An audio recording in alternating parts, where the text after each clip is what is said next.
What's up, everybody? Welcome to the Primal Edge Health Show. I'm Tristan. You can find us at www.primaledgehealth.com. And I'm here to talk about a thread that I'm reading right now. And I just had to make a video response to it. It's a comment thread on the last Q&A video, and it's concerning a specific question about social situations and maintaining a diet. Now, it doesn't matter what diet you're on. If you're doing a keto diet, if you're doing a just simple calorie restriction on a high carb diet, whatever diet you're doing, if social gatherings and social reasons is your excuse for not being able to adhere to a diet, you're deluding yourself, first of all, and second of all, you're being a weak-willed wuss. Let me explain to you why. It might sound a little bit harsh, but bear with me here. Let me explain to you why if social reasons are your excuse for not being able to adhere to a diet, why you're just being a wussy. So the comment thread mentioned a specific situation. Let me explain to you, let me read you this comment and explain to you why, if this is what makes you break a diet, if this is what keeps you from sticking to a diet, sticking to a plan, sticking to anything, you can apply this to anything in your life, not just diet. This is just one little tiny thing. It's not all about food. It's not all about what you eat. That's not what I'm all about. But this is one little example. So the comment is this. Social reasons that interfere, meaning that would interfere with a diet, go to someone's place for an event, and they made a carb dish especially for you. Or at a party, and everything has carbs and sugar in it. I ended up eating a jar of olives that was supposed to be shared, that's really funny. Like, this person was hungry, went to a party, skipped out on the foods that didn't fit into his scheme that he was utilizing for his diet to try to lose weight, to build muscle, whatever the goal was. This person stuck to the diet and ended up eating olives at the party. Hey, that's perfectly fine. Munching on some olives, great alternative to breaking off of your diet and possibly starting a cascade of negative reinforcement feedback loops where you're constantly breaking a diet, feeling bad, feeling guilty, trying to do it again, breaking it, and just in this like perpetual cycle of, weak will, weak mind. So the first part of this question, you go to someone's place for an event, they made a carb dish especially for you. First of all, if you went to an event or a party and somebody made a dish especially for you, and they're going to get weird if you're not hungry or if it doesn't fit into like what you're doing. You don't even have to explain yourself. You could just say, no, I'm not really hungry right now. And if you're going to go to an event and you know people are going to be bringing junk food, it's going to be a bunch of crap that you don't really want to eat, crap. So now I kind of loaded that term. But if there's foods that you don't want to eat, that you don't want to put into your body at an event, and you know they're going to be there, why don't you eat beforehand? Make sure you're not hungry. If you're doing a keto style diet, it's really easy not to be hungry because your satiety is so high. You go long periods of time without eating, feel totally fine, feel totally great. So if somebody made you a dish and it's especially for you, like, that's kind of a weird thing, first of all. I mean, unless you're like 12 years old, it's your birthday party and your mommy made you your favorite cake or something, this shouldn't be like a weird situation or a situation that would affect a lot of people anyways. I made this dish just for you, and if you don't eat it, you're not my real friend. I mean, that's an absurd situation. And if you're manipulated that easily, and if somebody's gonna manipulate you in this way anyways and try to make you feel bad because you don't want to eat some food that they made, then first of all, they're probably not like a really close friend of yours. They probably aren't a really important part of your life anyways. And then if they are doing that, then you need to put them in check and tell them, look, you're being freaking weird about this. You made this food just for me. First of all, why did you do that? Second of all, I'm not really hungry. Whatever. I mean, there's many ways that you can deal with that. And I may be putting my own assumptions on the situation. But look, if somebody made a dish just for you, and they're really your friend, and you're really an intelligent, confident individual, then you should be able to effectively communicate why you really aren't feeling like eating that right now, and why you're thankful that they made it, and that you appreciate the gesture, and they shouldn't be offended. So that's the first situation. The second situation, you're at a party and everything has carbs or sugar in it.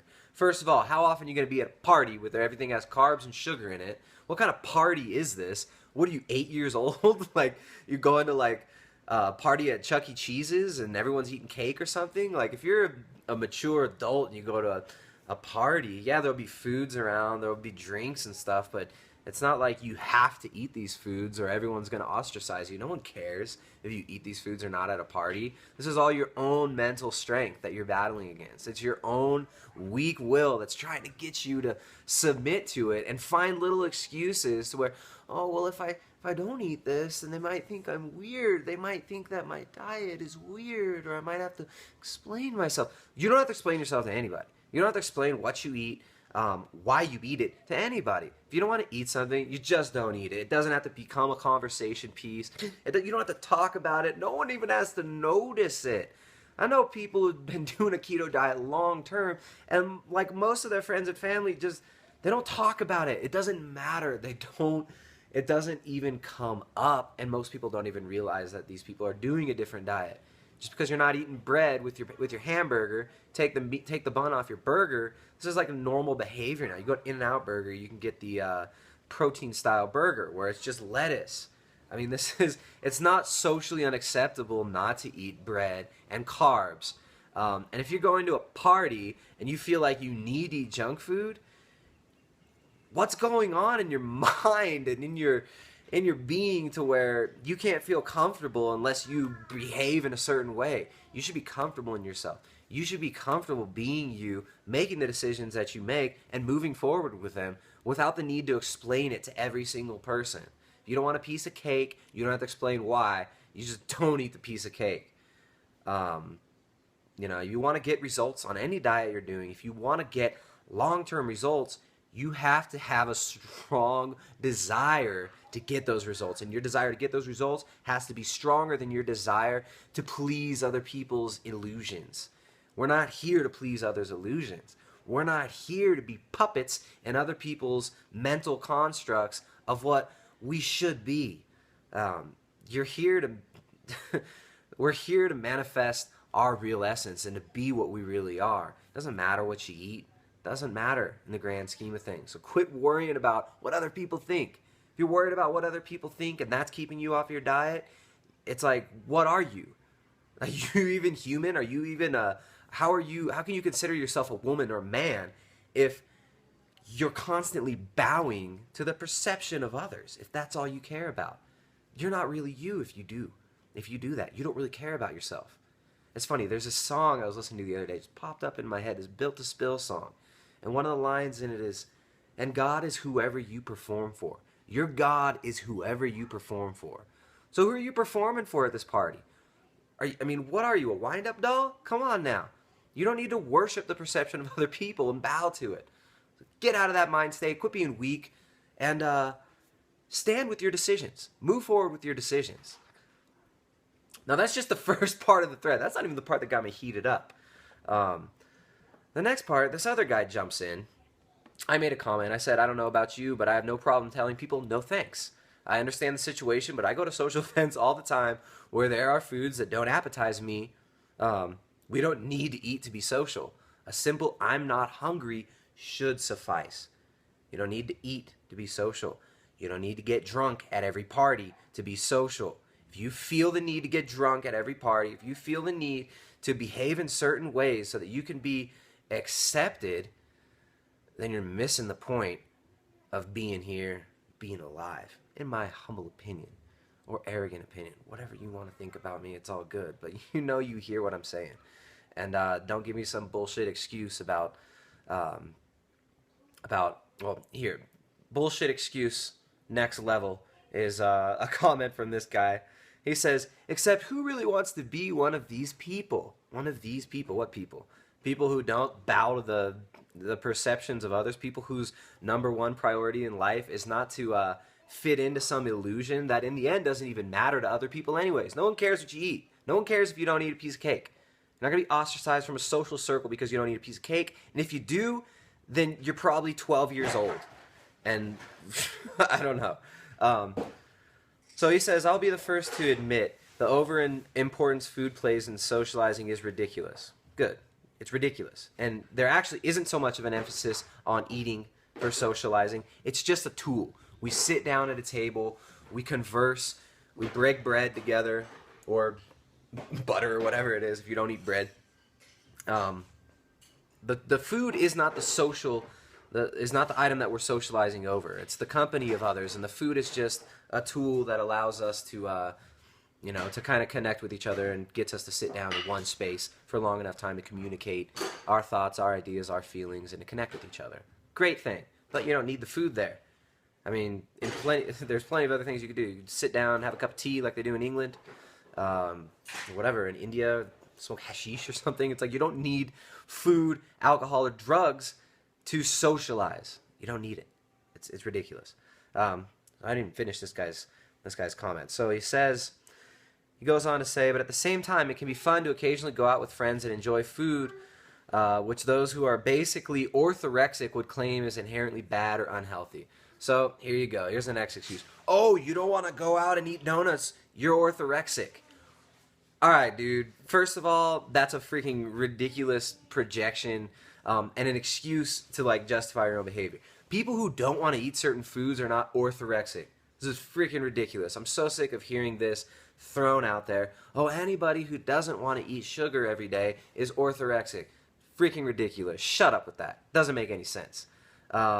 So there's the first like line of defense that this mental construct of BS throws out. So if you don't want to eat certain foods, you're orthorexic.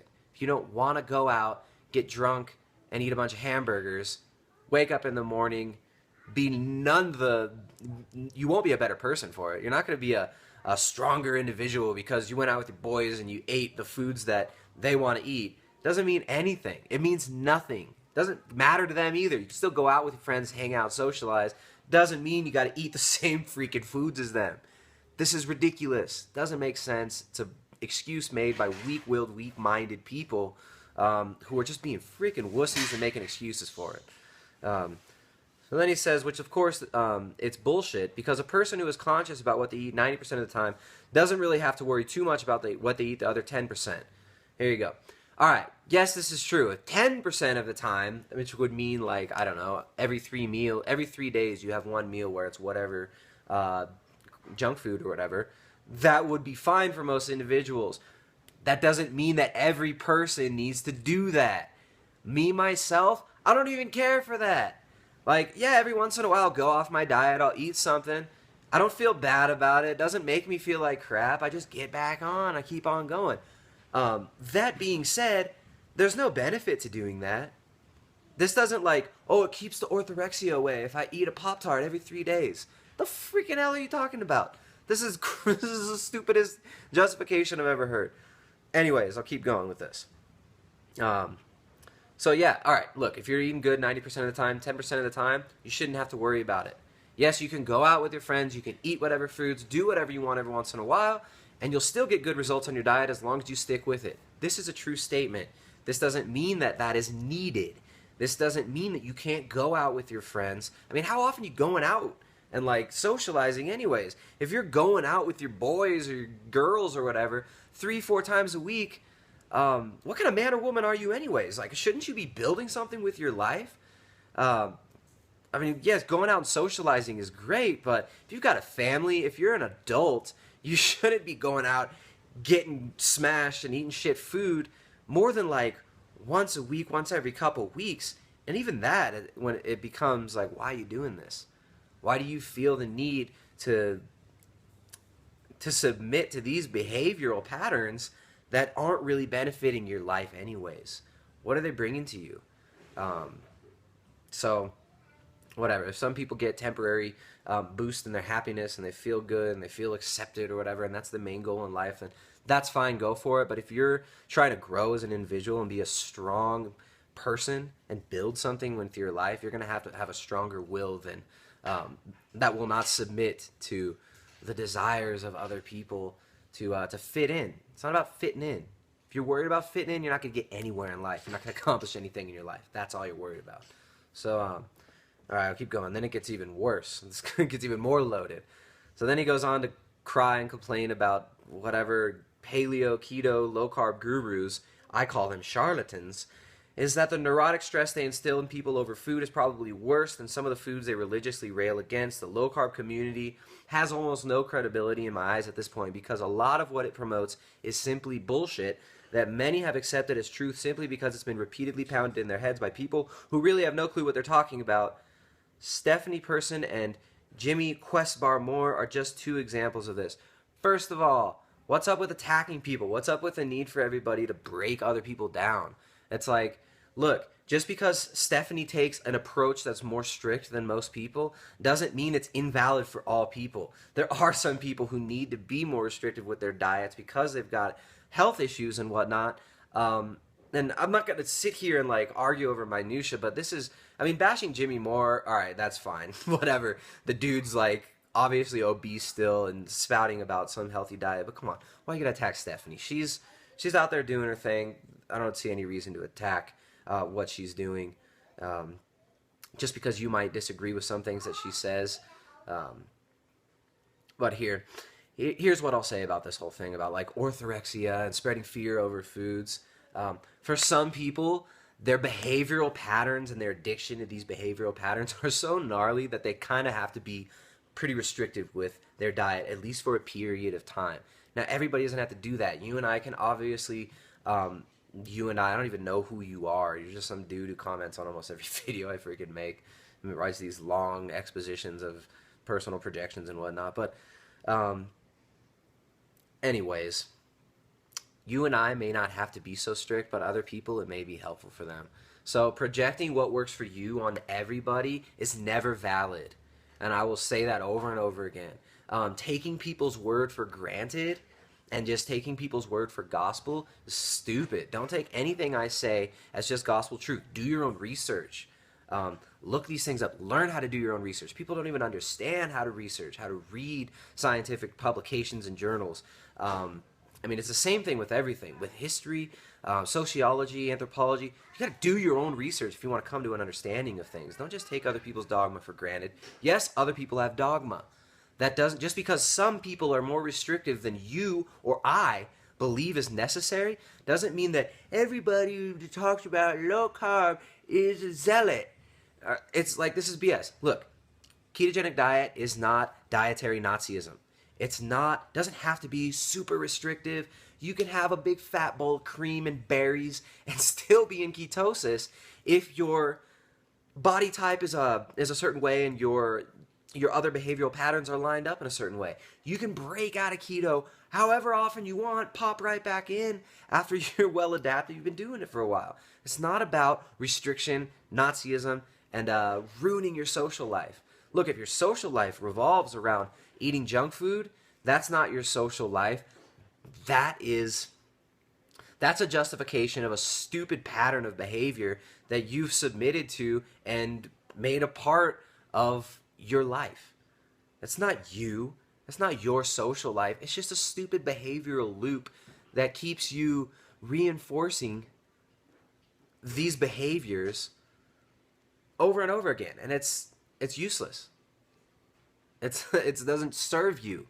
It doesn't serve, if it doesn't serve your goals, if it doesn't serve you, why keep it in your life? So, I mean, the comment, this guy makes another comment later, says, you know, starts talking about how you need refeeds. Standard ketogenic diet that does not include periodic refeeds seems to result in a form of reverse carbohydrate intolerance / insulin resistance once carbs are finally reintroduced in the diet. It's not true either.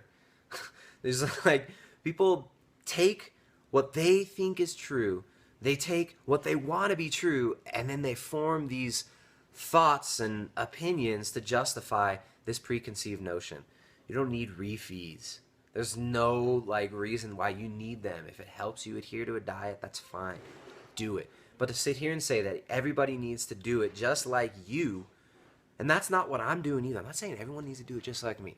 I'm just throwing my thoughts out there and saying why I think this whole way of thought that is demonstrated here by this individual's comments is ridiculous and just shows how weak many people are in their mind and in their lives and how little control they have over their own behavior. You can't control your behavior in a social situation. You can't control what you put in your mouth in a social situation. If you feel so awkward and insecure when you're at a party that you got to stuff your face with whatever, booze, if you got to get wasted to be around people and be enjoyable, then there's something going on inside and you got to get to the root of that issue and you have to resolve that. And you got to man up or woman up and resolve it. And get to the root of it and cut off those roots.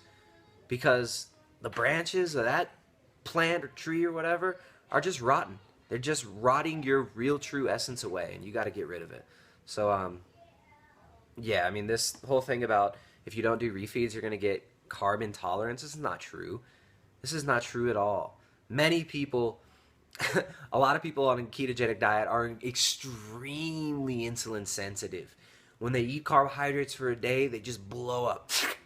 Like their muscles fill up with so much glycogen, it's ridiculous. You don't become insulin resistant or need carbohydrates every few days to maintain whatever balance it is you're trying to justify. So yeah, dude, like this guy, let me just say this to the dude who's commenting with this crap, and look, I'm not picking on you. I'm using this as an example. People need to man up, to woman up in their life and take responsibility over their behaviors and quit making excuses for the stupid behaviors that don't suit your goals and don't move you closer to being the individual that you want to be, to being a stronger individual, mentally, physically, whatever level you're going for, emotionally, spiritually, whatever you're going for. If you're bowing to the perception of others and bowing down to these false ideals of what you think you should be doing in this social situation or whatever it is, if you're so insecure in a social situation that you feel the need to get drunk or to, break off of this diet that you've been trying to adhere to get results, then you need to reevaluate. And a keto diet's not for you if you're that weak-minded. You got to man up. You got to woman up. So, or transgender up, whatever is PC these days. So, yeah, this has been the Primal Edge Health Show. I'm Tristan. You can see us at www.primaledgehealth.com. If you want coaching, we've got a few products up, loads of articles, loads of content. So yeah, you can hit us up on Facebook also at facebook.com, I believe, /Primal Edge Health Show. So, yeah, guys, enjoy your day. Quit being a wussy. And if you're so weak-minded that you can't maintain a diet because of the illusions that you carry inside of you, then you got to reevaluate and get your priorities straight. And man up or woman up and quit being a little wussy. All right, peace.